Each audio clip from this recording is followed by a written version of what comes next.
Algo le está pasando a mi generación. Sí, algo le está pasando a mi generación y tampoco es un gran descubrimiento. Si es la época en donde decir me quiero matar o me tiraría del balcón es absolutamente normal y en absoluto alarmante. Se escucha mucho últimamente. Vengo sintiéndome muy rota, vengo sintiendo a mi alrededor muy roto. Me pregunto por qué. Bueno, uno podría pensar que es por todo. Puede ser porque, como ya hemos visto, tenés un mal trabajo ganando poco, o un buen trabajo ganando poco, o porque no descansás, capaz porque no tenés tu casa, ni pareciera que la vayas a tener, ganas 10 pesos, pones 8 en el alquiler, porque ya normalizamos esta idea del fin del mundo. No solo dimos por hecho que va a pasar, sino que también es normal pensar que está cerca, tanto que ya ni logra impresionarnos. O que trágica historia mediante, la guerra sigue siendo un escenario normal de resolución de conflictos. Tal vez es solo la plata es todo, siempre podría ser más y todos los días es menos. Sí, claro, ¿cómo no estar roto? Solemos escuchar una y otra vez a generaciones más grandes hablar de sus crisis económicas, sus guerras, sus rotos, y te piden que dejes de llorar. Si me permiten, Borges decía, más o menos, que todos los hombres creen que les ha tocado el tiempo más difícil para vivir. Y pienso, ay por Dios, ojalá seamos solamente otra generación dramática y con complejo de protagonista. Y es cierto, hubo guerras iguales o peores, hubo crisis económicas iguales o peores. Sin embargo, algo le está pasando a mi generación. 2010. Después de 2010, la depresión grave en adolescentes mujeres aumenta 145% y en varones 161% a hoy. No, bueno, ¿qué mierda pasó en 2010? ¿Por qué nos pasó esto en 2010? Para.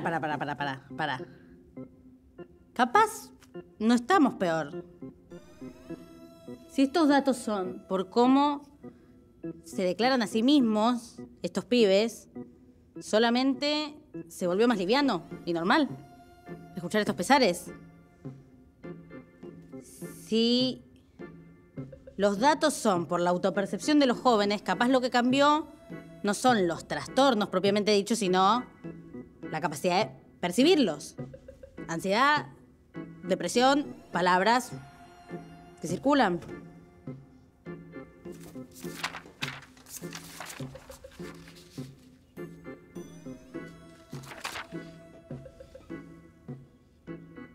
Ah, bueno, no. Es mucho peor. Es mucho peor. Tasas de suicidio de los adolescentes más jóvenes. Varones aumenta el 91% desde 2010. Mujeres aumenta el 167% desde 2010.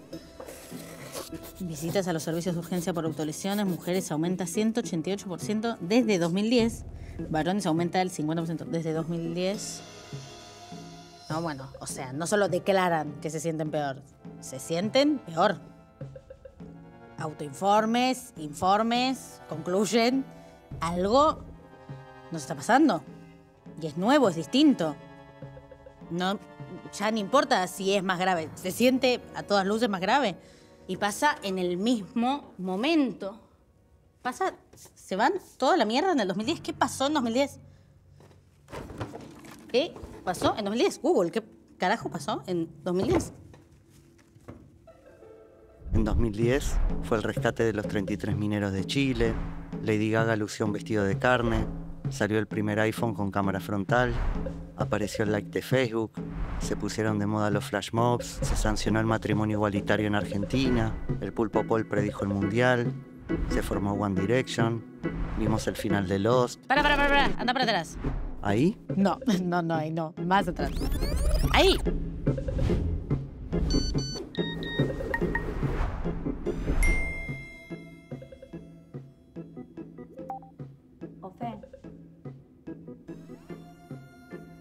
Ofe.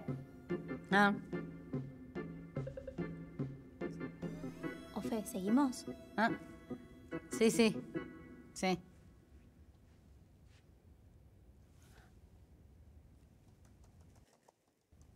¿Es esto? ¡Es esto! ¡Es esto!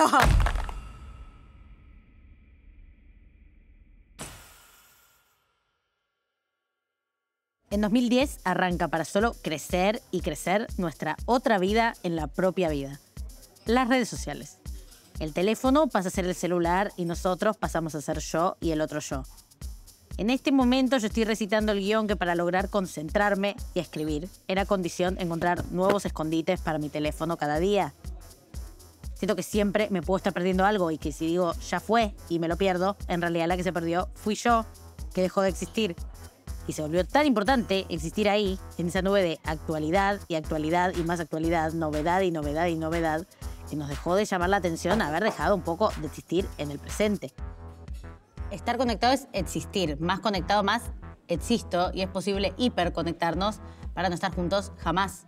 WhatsApp, que está hecho para charlar, arruina conversaciones en persona que se pinchan por la atracción de WhatsApp, en donde seguramente nos estamos perdiendo algo. Y nos pasa con los otros, pero también con nosotros. No escuchás ni a tu amigo ni a vos.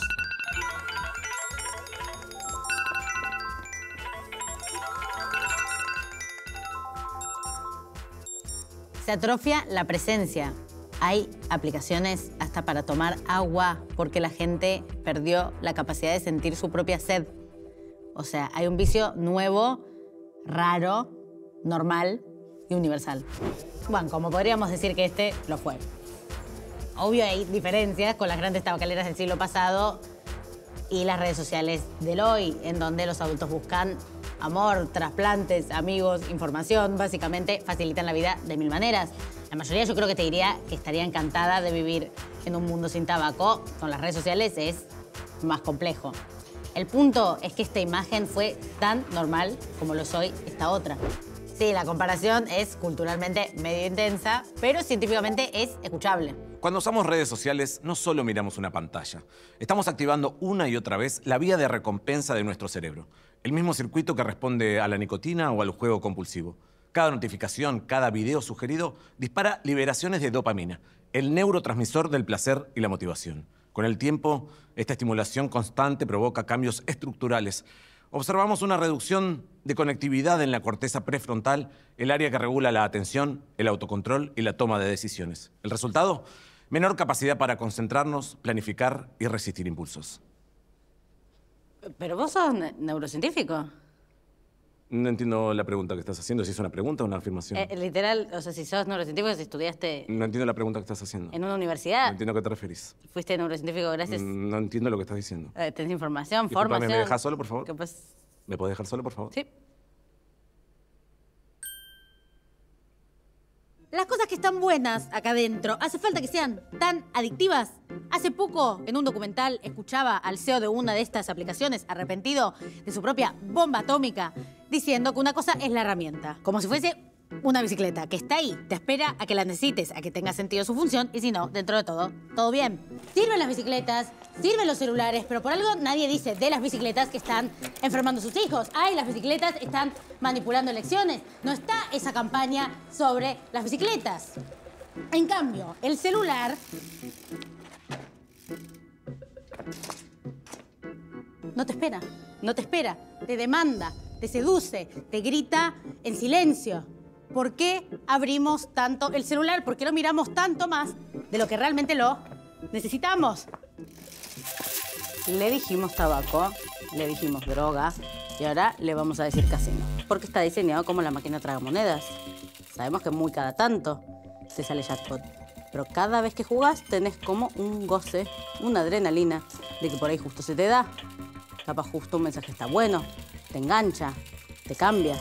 O mismo ya sumergido en el teléfono, te armando un scroll que sea. Ah, ¿por qué estoy viendo esta mierda? Y esta otra, y esta otra. Hasta que, ¡pum! El video correcto te hace decir, ¡wow! Vale la pena estar vivo. Ves un video de una inteligencia artificial en la que una masa de pan se convierte en un cachorro. Y te entregas. La próxima mierda se puede convertir en este cachorro de pan. Entonces soy paciente, teléfono. Soy tuyo. Te espero. Lo ves apoyado en la mesa y querés que te toque, que haya algo. Está diseñado así. Mandás al pasado lo ya visto para traer rápidamente lo más nuevo. El movimiento scroll. El dedo tira así. A veces me pasa que actualizo el inicio de una red sin pensar y veo justo que algo me interesaba y lo dejé ir y pienso, no, ¿qué es eso que dejé ir? ¿Qué es eso que no vi bien, pero dejé ir y podía cambiar mi vida? Hasta que pasan 15 segundos y me olvido porque hay otra cosa. El dedo manda al pasado lo ya visto para traer rápidamente lo más nuevo. ¿Acaso después, lo que vemos en persona, también empezamos a verlo de movida como ya viejo y esperando rápido algo más actualizado? Vengo queriendo scrollear esta conversación. Y como no lo estoy logrando, voy a scrollear la vida. ¿Cómo? Y sí, he llegado a irme al baño solo para ver el teléfono, porque no daba verlo en la mesa. Creo que esto es lo que hace la gente cuando en una reunión quiere... Eso que hacen y vuelven distintos. El punto es que solo hay dos industrias que le llaman usuarios a sus clientes. La de tecnología y la de drogas.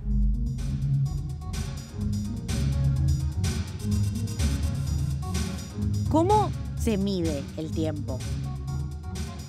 La vida a veces le hace algo al tiempo. Una fiesta de 5 horas que termina y parece una, se fumó. Una reunión de 1 hora que pareció de 4, te quemó. Una clase de 2 horas que te quedó corta, una de media que te quedó larga. Un parto, una carrera, una cena. No sé, son más su medida vital que su medida temporal. El tiempo en pantalla que te da tu propio teléfono, te lo enrostra, te ostenta su poder. Haces cálculos de cuánto día perdiste ahí. Está el tiempo vivo y el de pantalla. El tiempo vivo y el de pantalla. ¿Se pueden realmente separar? ¿Qué le hace uno al otro? Porque es el tiempo scroll como tiempo de vida, el tiempo del instante. Audios más rápidos, decisiones tomadas según el rating, encuestas políticas minuto a minuto para tomar decisiones, para emitir palabras. Desesperación por satisfacción inmediata. Todas las aplicaciones y servicios con la palabra ya. Todo es ya, ya, ya. ¡Ah! Un conjunto de instantes que tienen que ser algo. Productivos, mostrables, satisfactorios. Ahí el aburrimiento es el gran enemigo. El tiempo deja de rendir y de rendir ya. No lo toleramos ni un segundo. Si aparece, lo reemplaza una ansiedad brutal. El otro día estaba en un taxi y me quedaba sin batería. Les mandaba a mis amigos, tengo 4% de batería y 15 minutos de viaje por delante. ¿Qué carajo voy a hacer? Hacía chistes de eso, chistes que igual se me infiltraron ansiosamente. ¿Qué voy a hacer? No estoy acostumbrada en mi rutina urbana a mirar mi entorno. Es como si el espacio estuviera vacío. 3% de batería. Se me va a apagar el teléfono. ¿Y qué voy a hacer? No toleramos el aburrimiento. Nos brotamos en un taxi o nos desesperamos en el lugar más cómodo de esta vida, que es la cama. El aburrido vacío produce hoy un tipo de ansiedad particular que más que hacerse preguntas quiere ansiolíticos o TikTok para taparla. Enormes negocios ansiolíticos, adicción al teléfono, saturación, insomnio y teléfono, tirar el teléfono e insomnio.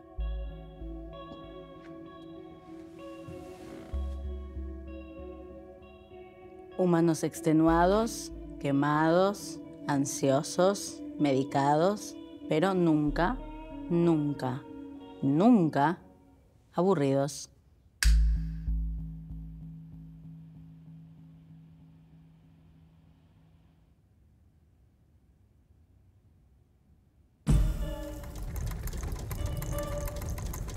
Resulta que soy parte de la primera generación de niños que crecieron con redes sociales. Literal. Se podría decir que soy, o que somos, el primer experimento. Somos ratas de laboratorio.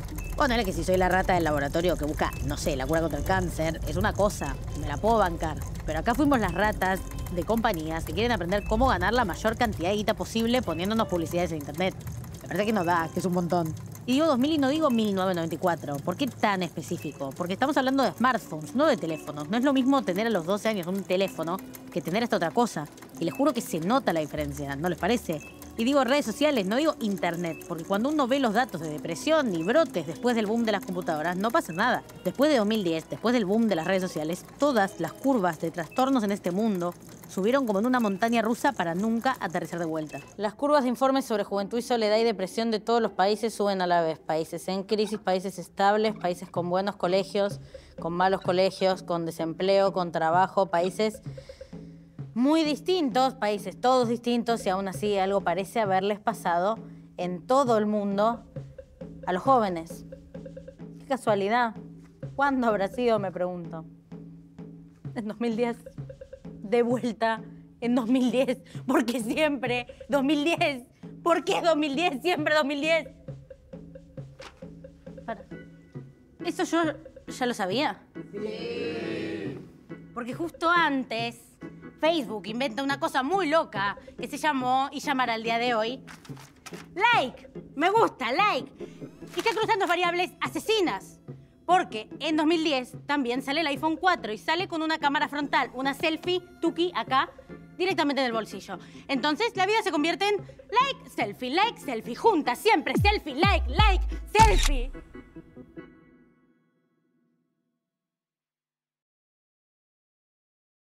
Y en ese mundo yo pasé mi infancia.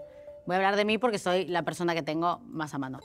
Así fue que a los 9 años tenía mi querido Facebook. Y a los 9 años ya me vi por primera vez sometida a que, por ejemplo, se armen páginas de Facebook de mi escuela en la que ponían a 2 niñas y tenías que comentar cuál era más linda de las 2 niñas.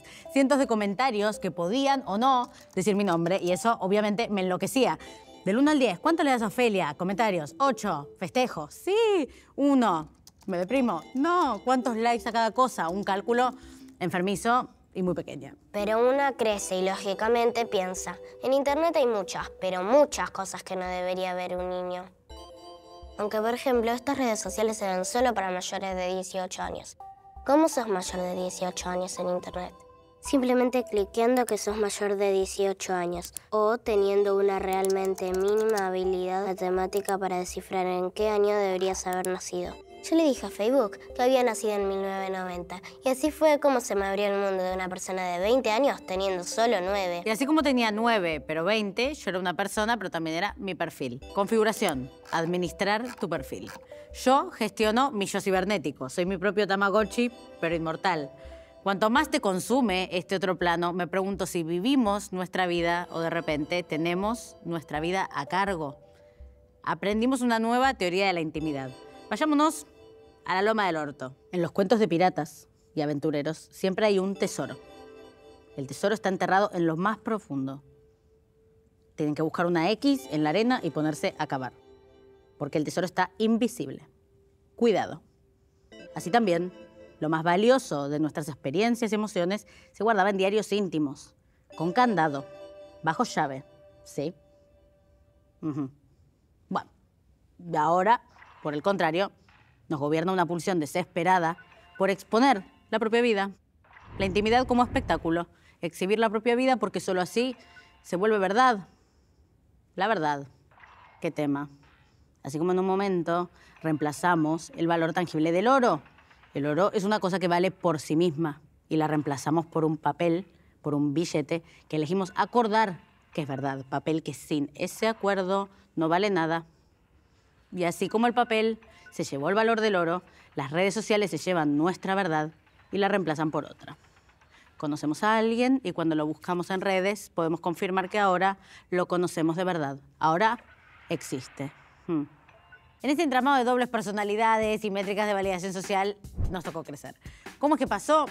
Porque en un momento a todo el mundo le empezó a agarrar un miedo y paranoia locos y desesperados. La plaza empezó a dar miedo, la calle empezó a dar miedo, a las familias las empieza a enloquecer esa amenaza en el espacio público. Bueno, esa típica que se escucha, yo cuando era chico jugaba la pelota en la calle, me iba de acá para allá y ya no. Pero ¿qué pasa? Cuando la tele invadía las casas con imágenes permanentes de inseguridad, los padres decidieron eliminar los riesgos y miedos, entonces, las libertades, en el espacio público, en el mundo físico, y por lo general entregaron una plena libertad en el mundo virtual. Prefiero que estés seguro en casa, donde pueda verte, pero hay algo que todavía no se veía, que es qué carajo era el mundo virtual. Era difícil entender qué pasaba ahí, y menos entonces qué limitar o cómo limitarlo.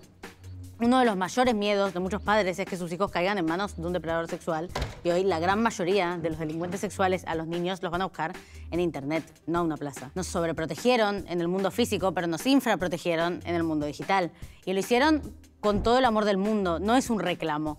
No se entendía o no se sabía, pero ahora nos toca empezar a corregir esta miopía, porque se nos fue de las manos. ¿Y por qué se puso tan extremo? Porque, como ya he dicho, esta cosa es terriblemente adictiva. Somos todos drogadictos, así como funcionan. No hay equilibrio ni punto medio. Pero los nenes de 10 años, por lo general, no se drogan. Puede pasar trágicamente, o no es la regla. En cambio, todos los nenes de 10 años se drogan con pantalla. Es una droga universal. Y es extremo por ese diseño adictivo, no por Internet en sí. Porque pensemos otra cosa. Un gato aprende a jugar con un ovillo, con un palito de esos que les cuelga una rata de mentira, y después va a cazar mejores ratones de verdad. Y un nene aprende corriendo y trepando y lastimándose a no lastimarse. Aprenden sus habilidades sociales haciendo chistes y pelotudeces, prueba, error. Igual yo no tengo ni hijos ni gatos, pero estoy suponiendo que esto funciona así. Los riesgos ahí afuera te enseñan a cuidarte a vos y a cuidar a los demás. Para que un niño aprenda a no sufrir cosas, tiene que estar en situaciones en donde es posible que eso pase. Mal que nos pese, en situaciones en las que los errores no salgan caros, pero sí salgan. Cuando, con más o menos éxito según el caso, dijimos, che, los niños no pueden trabajar, jugar se volvió un derecho fundamental. Internet tiene partes de juego en alguna de sus opciones y funciones, por supuesto. El tema es que lo adictivo que es inhibe las demás experiencias, las mata, las domina. No se puede para un pendejo querer genuinamente pasar un ratito nada más. No, pará. Cuidado. No es que hay que salir corriendo a tirarles todas sus pantallas a la basura. Primero hay que hacernos cargo de una cosita, que son nuestras pantallas. No es que la pobre criatura entró sola y está sola en esta adicción, en esta dinámica y en este delirio. En una encuesta hecha a nenes de entre 6 y 12 años, casi el 70% dijo que cuando intentan hablar o jugar con sus viejos, ellos están distraídos con su propio teléfono. Que igual no es fácil, ¿eh? Para una madre que llega a la casa después de laburar 20 horas, las pantallas son como un chupete lógico para adultos y para niños, para frenar un poco. El laburo es cada vez más quemante y escapamos con pantallas. Todo tiene que ver con todo. Hablemos de nosotros y hagámonos cargo, porque tampoco pretendo decir que el celular es un demonio caído del cielo. Ni es un demonio, ni cayó del cielo. ¿Vieron que los animales tienen su hábitat natural? Un oso polar en el hielo, un camello en el desierto, un mono en la selva. Sus cuerpos, como en otras palabras, dice Darwin, son un mapa del ambiente, son para su lugar. Bueno, nosotros no. Nosotros somos, como dice Pablo Virno, el animal desambientado. No tenemos un hábitat natural, no nacemos listos para un lugar en específico. Capaz eso explique ese vértigo existencial típico de recorrer la naturaleza, ese ¿qué carajo somos? Mirando algo gigante, el cielo, una montaña. Como si nuestro cuerpo nos recordara que no tenemos un hogar definitivo ni que nos defina. Pero también explica una potencia. No hay un ambiente nuestro, pero todos pueden serlo. Al humano lo define su capacidad de crear ambientes. Se nota también en el cuerpo. Tenemos manos que están hechas para moldear, modificar. Si no lo tenemos, lo inventamos. Y no es solo, ok, es esta casita, muevo esta piedrita. Además de armar un lugar, se arma ahí una forma de vida. No hay un solo modo de vida humano. Cada generación, cada cultura, cada siglo arma el suyo. Somos pura técnica para vivir. Somos puro invento de cómo se vive. Cada cosa que el humano quiso para su vida es básicamente la técnica que pudo desarrollar para tenerla. Pensándolo más cerquita. En lo que más que técnica llamamos tecnología. Teles viejas, tostadoras, desarmar una radio, las escenas de Favali en El Eternauta. Pero ahora, la mayoría, usamos los aparatos sin tener ni idea de cómo funcionan. Son como criaturas mágicas. Toco y pasa algo. Tocamos y pasan maravillas que nos superan. Hay un abismo entre causa y efecto. Y eso rebota en nuestras capacidades y conciencias. Se nos atrofia la idea de que los modos de vivir son nuestros, que los inventamos. Y atrofiar esa capacidad también rebota en lo político, porque lo político son las reglas para organizar la vida en común. Y parece tirado de los pelos, pero acostumbrarnos a no saber cómo funcionan nuestras técnicas puede de arrastre hacernos olvidar cómo funcionan o pueden funcionar las otras máquinas. Las máquinas sociales, convivenciales, económicas, la máquina escuela, la máquina barrio.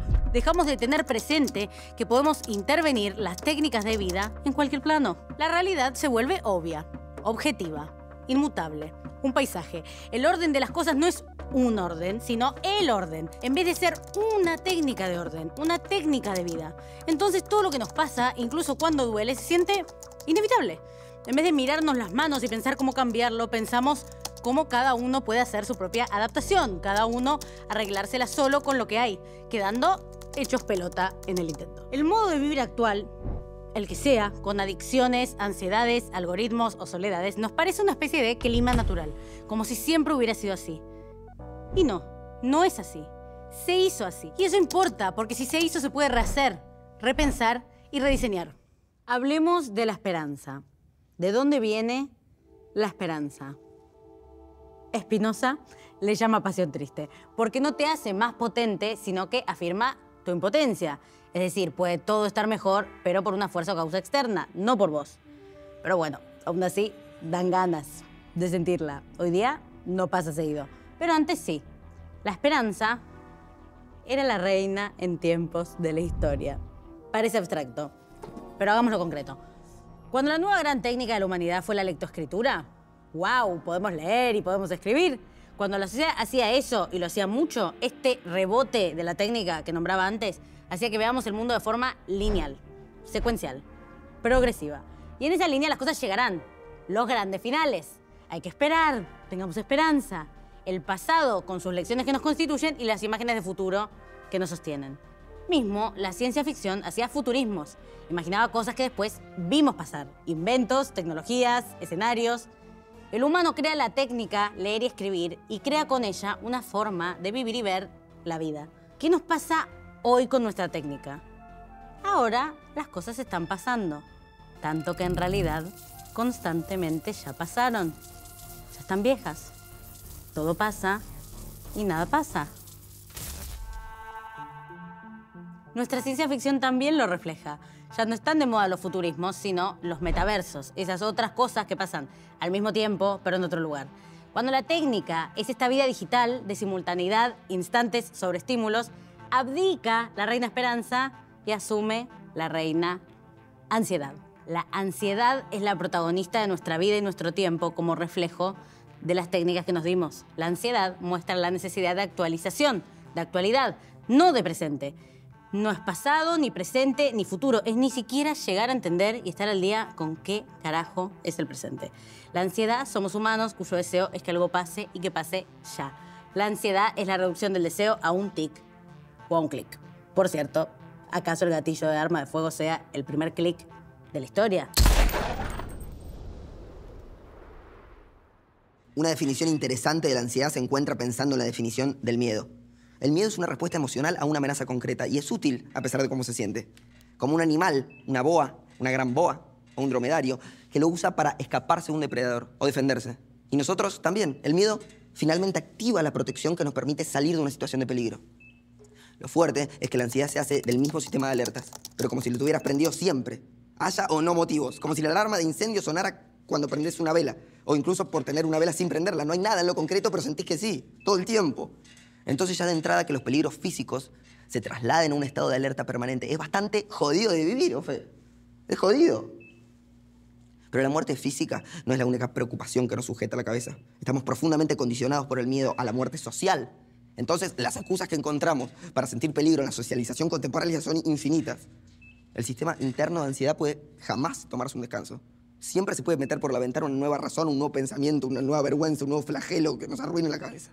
Esa sería mi ciencia barata sobre el humano y la ansiedad fuera de contexto. Pero pensémoslo en contexto. El celular exacerba o alivia estas alarmas. Si ya la vida terrenal podía producirnos ansiedad en lo físico o en lo social, el celular agrega un plano extra y permanente en el que siempre te puedes estar perdiendo algo y ese algo, sorpresa, nos da ansiedad. De hecho, puedes estar en una situación no ansiosa y permanecer en estado de alerta sobre lo que puede estar pasando mientras no lo mirás. Podríamos decir que la ansiedad es una enemiga íntima de la paciencia. Una se trata de los resultados y la otra de los procesos. Son fuerzas opuestas de la relación con el tiempo. Consumimos digitalidad y consumimos su patrón temporal. Que la historia parezca ser solamente una moda retro-vintage y el futuro pura catástrofe es el resultado de que el presente fue sustituido por la actualidad. La vida digital le está haciendo algo al tiempo. Manda la disponibilidad más que la presencia. No te responden un mensaje y te desquicia, aunque capaz si te respondieran ya, como querés, sería una respuesta automática, poco presente. Pero preferimos disponibilidad que presencia. Hoy hice de todo y siento que no hice nada. Yo no hice nada y llegó la noche y estaba agotado. ¿Me interrumpiste? Y bueno, me pasan cosas. Estaba tratando de hablar. Bueno, hablé yo después. Es muy difícil trabajar. Bueno, Rosetti, todo se trata de vos. Ambos testimonios, muchas cosas sintiendo nada, mucha nada sintiendo lleno, son espejos que muestran costados opuestos de lo mismo. Nuestra cabeza, tomada por los tiempos del teléfono, hace que no le creamos a cómo se sintió la vida real. Y por supuesto, si de esta forma se evita la productividad, ¿qué le espera al descanso? ¿Podrá el descanso ser descanso? Por si estás ansioso y querés saber la respuesta ya, no podrá. Vamos al descanso más tradicional posible. Dejar de trabajar. De lo más chiquito a lo más grande. Lo más chiquito, en la diaria, cada vez menos gente puede decir, mi jornada laboral tiene principio y tiene final. Podés pensar que terminaste de trabajar, pero en el mismo aparato que ves reels de bebés jirafas, te entran mensajes de otras personas, recordándote que trabajás. Incluso si te autoimponés no responder después de tal hora, tenés ese recordatorio ahí. Estás tomando una decisión improductiva. O lo más grande, el descanso definitivo. Las vacaciones. Hemos dicho que el humano se define por su capacidad de ambientar. Bueno, al humano le gustan mucho las vacaciones porque le permiten crear un nuevo ambiente por un rato. Su casa es otra, compra en otro lado, camina por otra calle.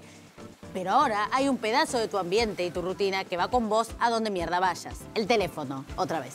Por eso, siempre hay una sensación rara con el teléfono y las vacaciones. Acá no lo voy a usar tanto, voy a leer más, voy a hacer otra. Porque básicamente nos está sacando una pulsión natural que es la de reinventar el ambiente.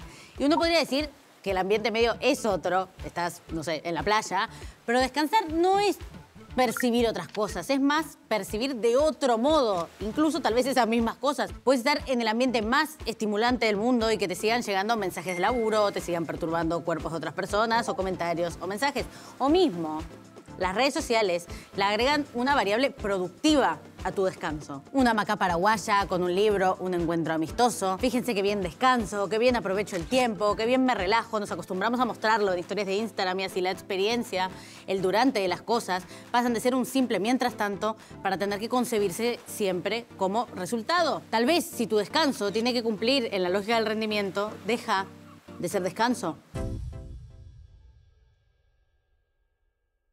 Había una vez un mundo, un cabaret, tipos, whisky, juegos, minas, por supuesto, minas suyas, bailando. Putas y timba, básicamente. La división sexual de la noche. Normal, constante, absoluta. Y todo lo que el mundo pensó que había aprendido vuelve a nacer, pero ahora en este nuevo mundo digital. Putas y timba, ay, putas y timba. Ven una foto vieja. Y ahora es todo putas y casino de internet. Los tipos, las minas, los tipos, las minas. Ah, ¿qué voy a hacer cuando sea grande? Voy a ser un pajero. ¿Vas a ser un pajero? Ah, ¿qué voy a hacer cuando sea grande? Voy a ser anoréxica, ojalá. Dirá alguna en Argentina, el segundo país del mundo con más trastornos alimenticios. Del mundo entero. Wow, wow, wow. Bueno, vamos a verlo de forma más prudente, si se puede. La imagen y la violencia, nosotras, ellos, ¿con qué se pasa más el tiempo en internet y qué nos hace? En términos generales, existen trastornos interiorizados y trastornos exteriorizados. Los interiorizados son esos que experimentás adentro tuyo. Por ejemplo, la ansiedad, la depresión, la tristeza o la inseguridad.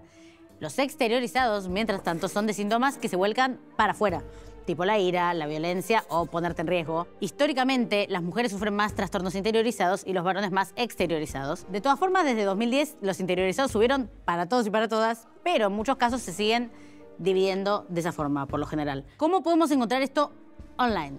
Si partimos de la inseguridad, podemos entonces hablar de la imagen. Yo, como el 80% de mis amigas, fui anoréxica y bulímica al principio de mi adolescencia. Pesaba 2 kilos y ni siquiera así lograba llegar a verme como el esqueleto que añoraba, lo cual me enojaba bastante. Los recuerdos de iPhone me tiran fotos viejas y mi primera reacción siempre es deprimirme. Inconscientemente miro lo flaca que era, lo flaca que estaba y no es que me trauma o deprime por decir, viejo, qué mal la pasaba en ese momento. Lo que me deprime, habiendo atravesado un desorden alimenticio y viéndolo ahora de lejos, muchas veces es haber engordado, no recordar lo insalubre que fue ser flaca de esa forma. La incorporación de la selfie a la vida cotidiana, la foto a la vida cotidiana. Después llegaron los filtros. Cada vez mirarte en el espejo era menos atractivo que en el teléfono. Hasta incluso a veces te pasa al revés y te querés matar. Tipo, te ves en el espejo y decís, qué linda estoy. Te querés sacar una foto y decís, ¿cómo el celular no logra capturar eso que cada tanto si ves en el espejo? ¿Por qué importa más esta realidad acá adentro, celular, mostrable y validable, que esto que yo siento? El filtro se está volviendo una nueva locura en la que vas armando una versión de vos misma que existe solo en ese plano y te empieza a dar vergüenza presentarte en persona de lo intervenida que te mostras en internet. Eso está generando una nueva movida, que es que la gente va y le pide a un cirujano, haceme este filtro de Instagram. Corta, poneme agujas en la cara hasta ser este filtro de Instagram. Las redes sociales glorifican mucho mostrar el cuerpo. El algoritmo premia que estés medio en bolas. Debe ser una combinación entre la pulsión pajera preexistente y el premio del algoritmo, aunque es difícil corroborarlo. Pero una mina no va a tener nunca más likes que estando medio en bolas. Es así. El cuerpo es el territorio más productivo de validación para las mujeres en una generación rota en Internet. Entonces, sorpresa. Boom de OnlyFans. Me dio la prostitución del presente como algo totalmente normalizado y humorizado dado en Internet. Básicamente un mercado de esas fotos en bolas. Ni por detenerme en hacer un juicio de valor o definirlo moralmente. Es eso que es. Acá estamos ahora mismo. Y en su versión más extrema te agarran proxenetas del mundo físico y si estás medio vulnerable, vas. En términos estadísticos, las minas usan Internet más bien así. Y las dos cosas que más usan los chabones son, sorpresa, las páginas porno y los juegos online. Una locura concatenada con la otra. Si retomamos entonces los trastornos exteriorizados de los que hablamos antes, detengámonos en la parte de los riesgos, asumir riesgos, y aparece el riesgo de la plata. Las apuestas, arriesgar tu plata, todo el tiempo estar como en esa timba loca. También juegos sin apuestas, que puede sonar más lúdico, inocente o divertido, pero vamos con un Story Time. Distintas fuerzas armadas agarran pibitos que sean cracks en juegos de guerra, pibitos que tal vez tienen 15 años para usarlos en guerras de verdad, con drones y demás. En las guerras está pasando mucho que hay tipos de armas que manejan adolescentes como si fuese un videojuego, o sea que están separados físicamente del efecto de la guerra. No son un soldado que mata gente y adquiere un trauma en el ejercicio de eso. Esto ni siquiera te trauma. Vas y con un dron, pensando que jugás al Counter-Strike, ¡pum!, mandas una bomba. Un argentino que está en esa, en Ucrania, dijo: para mí no son personas, son minions y tengo que matarlos. Insiste en su lenguaje de Fortnite. Después de cada misión, edita y sube los videos de sus hazañas a TikTok. ¿Qué traumas no voy a tener después de esto? Ver, matar o morir a alguien a través de una pantalla es muy fácil. Es un jueguito. Apuestas con plata que parece infinita porque es un préstamo a Mercado Pago y otro préstamo para pagar el préstamo, deudas locas en una pantalla, el cuerpo no es tangible, una foto que le manda un árabe, guerras no tangibles, una bomba digital que tira un dron de verdad y cae en un ruso o un ucraniano. Nada es sensible, nada se siente, todo está en una nube de inexistencia. Pero que finalmente, cuando nos enfrentamos a una existencia dimensionable, por decirlo de alguna manera, nos comportamos de la misma forma, somos igual de insensibles para todo asunto social. Y en estos ejemplos es muy claro porque estas mismas cosas antes tenían barreras inhibitorias. Trasladarte, meterte, ir a un casino o lo que sea, era una decisión física más compleja. Ahora está a un clic. Se puede ordenar la vida entera alrededor de cosas que no se sienten, que no te pasan por el cuerpo. Prostituciones que no te pasan por el cuerpo, guerras que no te pasan por el cuerpo, todas cosas encerradas en la pantalla que después te quedan, se incorporan como forma de salir a la vida. Un muerto que antes de morir cruzaba la calle mirando el celu y no vio el auto que venía conducido por alguien que miraba el celu y no vio al bípedo que venía. Está todo ahí, todo acá, todo dado. Ese cadáver es muy informativo, es un cadáver testimonio del modo de vida que se dio nuestra civilización.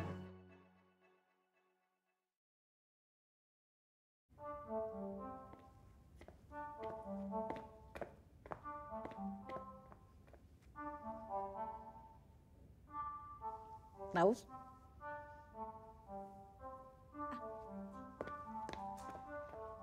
Porque, a ver, no se trata de tener una posición antitecnología, para nada. Bienvenida a la tecnología. De lo que se trata es de entender la relación de poder en la que se inscriben esas tecnologías para gobernarlas y desarmar básicamente su costado patológico. ¿De qué nos sirve y de qué y a quién le servimos? Las distintas redes sociales piden por tu atención. Su modelo de negocios es atraparte, volverte adicto. Un estudio en Estados Unidos demostró que cada uno de nosotros ejerce 2.617 acciones diarias sobre la pantalla del celular. Es el comportamiento de un drogadicto terminal. ¿Cuánto de tu vida podemos hacer que nos des? La mercancía es el cambio gradual de tu percepción y atención. Cómo pensás, qué querés, quién sos. Modelos que predicen conducta con data y te conocen tanto como para alterar tu conducta, convencerte. Lo dicen los que armaron esto. Saben cuándo te sentís solo, si estás deprimido, si estás viendo fotos de tu ex, si sos introvertido o extrovertido, tu tipo de personalidad. Data que ingresa a sistemas casi sin supervisión humana, que mejoran sus predicciones sobre quiénes somos, qué sentimos y qué podemos querer comprar. El problema está en el modelo de negocios, la manera en la que le sacan guita a esto. Mientras más tiempo estás, más plata ganan. Lo que nos gusta o sirve de Internet no tiene como condición esa alienación y ese diseño. Dueños de esta nube endiosados en la propia nube. Hoy es trendy defender el poder corporativo y la riqueza. Son como héroes contemporáneos. Elon Musk y qué sé yo. ¿Es lo que pensamos desde nuestras entrañas? ¿O justo los dueños de todo son también dueños de plataformas que saben cómo intervenir nuestra opinión? Por supuesto, ese poder tiene un evidente componente tangible, almacenes de datos, servidores, torres de telefonía, satélites, pero la parte más valiosa no es su soporte físico, sino los contenidos que circulan por ahí. La información, nuestra información, ese es el verdadero capital del nuevo capitalismo y el corazón del nuevo poder global. Internet es espectacular. Sus posibilidades son infinitas y combinada con la inteligencia artificial y sus algoritmos probablemente sea el invento más disruptivo de la historia de la puta humanidad. Y por supuesto, todo esto está transformando la forma de organizar o desorganizar a las sociedades. En Truman Show dicen que aceptamos la realidad del mundo como se nos presenta. Hoy día es muy común escuchar ¿cómo son tan idiotas las personas con toda la información disponible? Bueno, porque les muestran otra información, básicamente. La única página de internet que le muestra lo mismo a todo el mundo cuando la abre es Wikipedia, que aparte ya está totalmente de modé. Después, a cada uno la información se le muestra de manera personalizada, es decir, la verdad se descompuso en millones de partes. No puedo creer que alguien de verdad crea eso. ¿Cómo puede ser que crean semejante cosa? Millones de personas no pueden creer que otras crean lo que creen. Y entonces se señalan, tienen el cerebro lavado, son malvados. Cada uno en su burbuja de certezas. Es tal la saturación de mensajes, de informaciones, de afirmaciones, de paisajes transmitidos entre los nervios. Es tal el exceso de realidades que inunda el ambiente existencial en el que vivimos, que en principio todo pasa a ser una versión más. Y luego, cada mundo encuentra sus evidencias, como el paranoico o el celoso, que primero lo son y después buscan las razones. Cada creencia encuentra sus evidencias. En Internet es muy fácil encontrarlas. Depende más de cómo es tu vida y con qué estás enojado o qué te toma que del mensaje en sí o del contenido en sí. Creer algo es conectar un juicio con un modo de vida y con un estado anímico. Ahora hay una ciencia de esos enlaces. ¿Cómo se llaman? Algoritmos. Se recibe y se cree, pues ya se creía o se podía creer. Las mentiras son exitosas y caen en un sujeto para el cual resultan creíbles. ¿Por qué no miramos las cosas como son, sino cómo somos? No toleramos la duda, tener una duda. Google, solucionismo, ChatGPT, respuestas ya. Eliminame este problema. Todo puede ser controlable. Apps para absolutamente todo. Existencia en la que nosotros no parecemos necesarios. Angustia. Ahorro experiencial. Te quieres ahorrar hasta caminar al supermercado. Te quieres ahorrar toda la experiencia, buscar, investigar, leer un libro. Y ese solucionismo será útil para algunas cosas, pero para otras sería bueno, tal vez, volver a pensar. A abrirle caminos más largos a las preguntas. Porque no se trata de criticar la velocidad. Queremos a Maradona, al cometa Halley, a Nadia Comaneci, a los propios átomos, inclusive. Se trata más bien de cuidarnos de que esa misma y única velocidad marque el ritmo de absolutamente todo. De no perder la pluralidad de velocidades posibles y quedar constantemente acelerados, viviendo todo, ya sean las montañas, los ríos, las gestiones de gobierno, una tarde de domingo, un dolor en el hombro, una recuperación y sus secuelas, sin poder atender y evitar la singularidad de su presencia, la complejidad de su presencia, con la sensación de que ya se va y ya tenemos que estar disponibles para lo que pueda estar pasando ahora. Entonces, no, yo no sé. A ver, yo tampoco estoy segura, pero recopilemos y pensemos. La alienación y la quemadez con esta tecnología ya tomó escala pandémica, estamos todos afectados. Así como la real pandemia, no sé si la recuerdan, terminó de normalizar una simbiosis total de la vida y los dispositivos. Una irrupción tecnológica de esta magnitud supone la modificación de raíz de cómo se hace plata, de cómo consumimos, de cómo nos relacionamos los unos con los otros. Estamos frente a una nueva humanidad. Y la discusión y las respuestas políticas tienen que estar a la altura de este cambio radical que nos trajo la época. Hay que reactivar la imaginación política, porque estamos a tiempo de poner esta revolución al servicio de construir nuevos mundos, precisamente construibles. No se trata de criticar la velocidad y la aceleración. Que el mundo cambie y que cambie rápido debería ser el sueño de cualquier militante.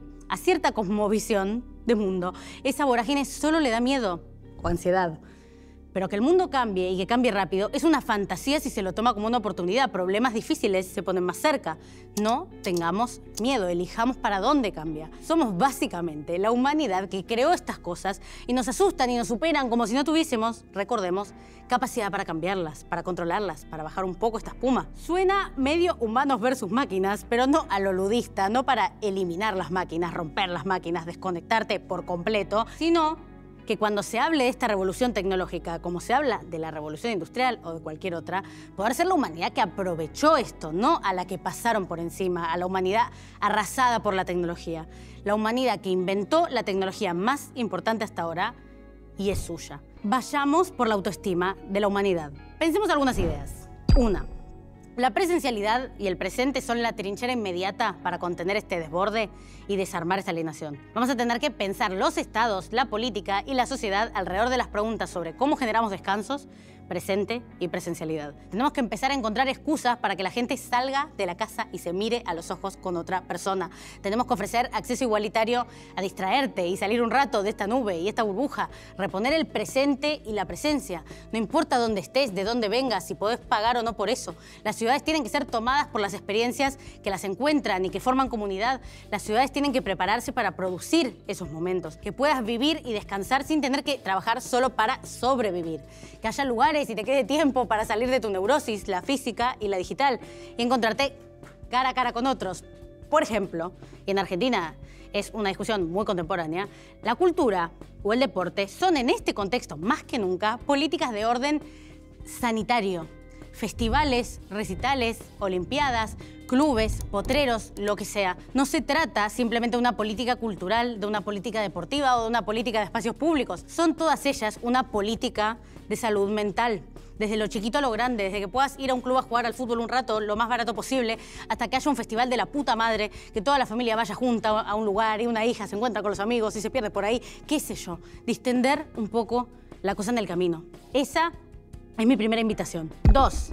También, y aunque suene antipático, vamos a tener que pensar cómo evitar que las empresas de tecnología rompan todo. Sorpresa, las empresas se dedican a ganar plata. Es cierto, lógicamente siempre se dedicaron a ganar plata, pero hay límites. Poner que no de cantidad, sino de maneras, de formas de hacerlo. Todo bien, queremos internet, queremos los pedidos, queremos no sé qué, pero vas a tener que aflojar un poco, básicamente a restringir la forma en la que se usa la información y la matriz adictiva de las aplicaciones. Bueno, eso es una exigencia humanitaria que hay que dar a nivel global. Regular, va a haber que regular, como pasó con otros mercados. No va a ser suficiente, pero al mismo tiempo es imprescindible. Será prueba y error, pero hay que probar. Ya 15 años tarde, de hecho. Está todo el mundo en esa. Prohibir celulares en los colegios, las redes sociales para menores, control sobre uso de datos, sobre publicidad, etc. Pero también tenemos que entender en tiempo real y a la misma velocidad que las empresas. Investigar, desarrollar, generar información, auditar. Hay que invertir, tener burocracias estatales a la altura de la complejidad que se avecina. Con estos estados, con estos gobiernos, los dueños de estas tecnologías, no se hacen ni problema, imagínate. Está todo oxidado. Algunas cosas vamos a tener que pensarlas casi de cero en ese sentido. Pero por último, y tercero, un llamado civilizatorio de una generación a otra. Como último mensaje para los más pesimistas, que sienten que ya somos medio tierra arrasada y tienen un punto. Nuestra generación ya está un poco de la cabeza, ojalá podamos apalearlo, encontrar lugares donde eso se calme o lo que mierda sea, pero la misión que tenemos, si este contenido te traumó un poco, si esto te produce algún tipo de impotencia y tenés intención de transformarlo en algún tipo de potencia, la misión que tenemos generacionalmente es salvar a la próxima generación, salvar el juego y la alegría de los próximos. Si no ves que sea realista sacar la intervención que tiene esto sobre tu cabeza, que dicho sea de paso no puede ser imposible, pero ponele, bueno, pensá en la intervención que están haciendo ahora en la cabeza de los próximos. Somos el caso testigo y ojalá el punto de quiebre. Tal vez nos tocó la parte rota para entender que nuestra misión es ser la generación que le ponga un freno a eso que la rompió de alguna manera, aunque suene medio peliculero. Que las próximas generaciones tengan un pedazo del mundo que nos contaron y otro pedazo de un mundo que todavía se puede crear, que no está todo dado, que es soñable. Quédate incómodo con esto, quédate molesto, porque no hay nada más valioso hoy día que te pase algo. Es un montón. Fin. Gracias, gracias.